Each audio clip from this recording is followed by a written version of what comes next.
Poštovani gledalci, pratioci, pratiteljke, kako hoćete, evo trenutno se putuje prema aerodromu Palermo.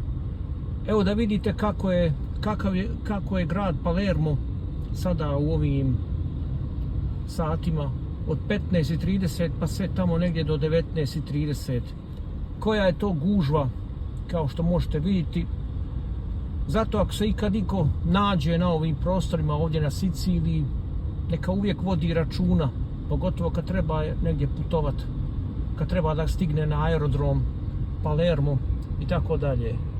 A evo da vam pokažem trenutna temperatura. Trenutna temperatura je 20 stepeni.